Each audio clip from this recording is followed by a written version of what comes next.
You know how you can tell whether you are going to be promoted 1, 2, or even 5 years down the line. It is in how you show up in the everyday, mundane, boring, regular meetings, especially on Zooms and Google Meets and all kinds of online platforms. Some people treat it like this could have been an email. You on the other hand can flip the script. So in this video, I'm going to show you 3 steps following which you can establish your authority, have more clarity and confidence in online meetings and calls, be it with your team, your client, or your manager.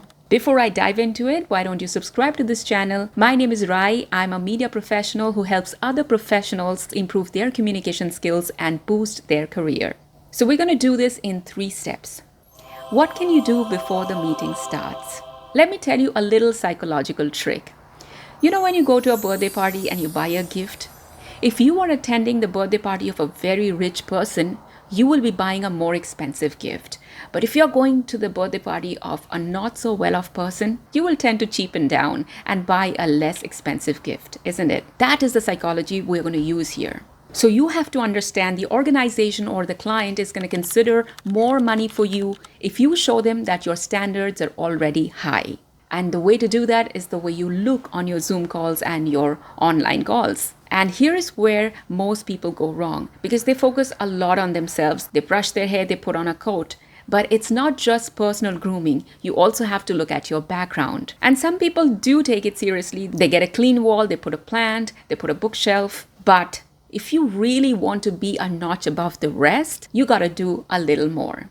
Put stuff that show you as a person who spends more money. For example, you can frame a photo of the most expensive vacation or restaurant you've been to. Put on a photo of an adventurous sport you participated in.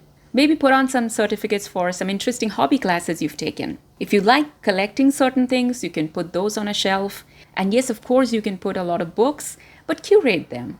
Make them interesting to look at. Think about your Zoom call background. What is there? And what do you think you could add? Let me know in the comments. And that reminds me, you also have to make yourself good to look at. Make sure your face is not at the bottom of the screen. In fact, not even in the middle of the screen. It should be on the top half of the screen, like I am visible to you right now. It's good to have your shoulders and your hands and your arms visible for more expressions. And generally not be too close and be up in everybody's face. And certainly position your laptop in such a way that people are not looking up your nostrils. They are at eye level. There are a dime a dozen organizers and laptop raisers available today. You can use them. Or just pull up a few books or a box and place your laptop on them. But make sure your laptop is not too low and angled like this. What do you do after you log into an online meeting to look more authoritative and have more charisma and represent yourself better for a higher position? See, we think that promotions is about better performance and more skills, but it's not entirely that. As you move up the ladder, it's less about your hard skills and more about your soft skills, how you connect with people, how you manage people. Because dealing with numbers and statistics might be hard, but trust me, dealing with people, way more harder. Because they're unreliable. So organizations look for people who are good at managing people. And that starts with making connections. By the way, let me know which part of the world you're watching me from so that I can make my next video keeping you in mind. A lot of times in India, I have seen the managers show up a little late. They are the last person to log in because they feel it's good to be fashionably late and look more busy than others. But the truth is, if you are looking for that extra connection with your team, with your client, with your manager, then you should sign in a little early. So as people are trickling in one by one, you can establish a rapport with them. Ask them about their day.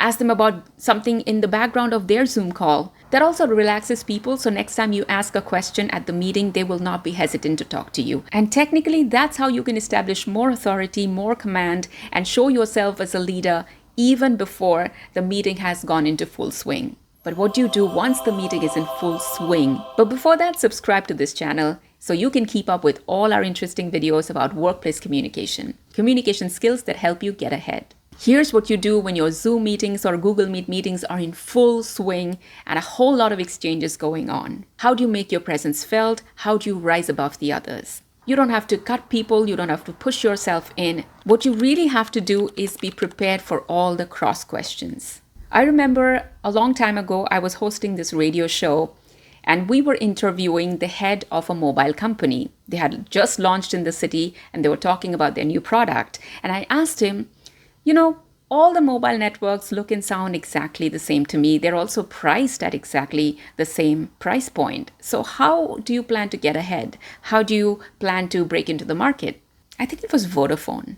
And he said, after a point, everybody will offer more or less the same product. It's the after-sales service that is going to call the shots. It's when things don't work as per the plan and people call you for solutions and resolutions, that's when you have to show up. And that's where you show that you are the leader in the game. I want you to think about it and apply the same logic to your meetings and online video calls. You have to be prepared for the cross questions and all the things that can go wrong and keep an answer ready for each scenario. What if the client wants the deadline to be moved up? What if the client wants some extra features, but at the same cost? What if your client is in a terrible mood and does not want to hear anything you have to say? How do you calm him down and get him involved?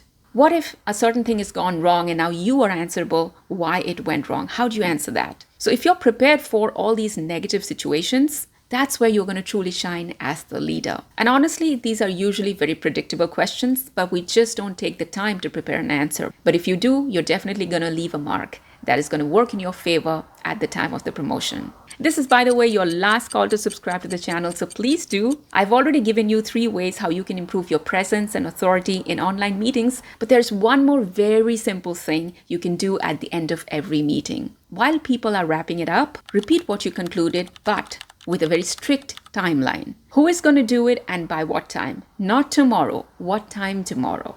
People usually sign out saying, okay, so-and-so is going to do this and so-and-so is going to do that, but they forget to set a timeline. It's very important to put a strict timeline for 2 reasons. 1, people are spread across different cities and time zones or work in different shifts.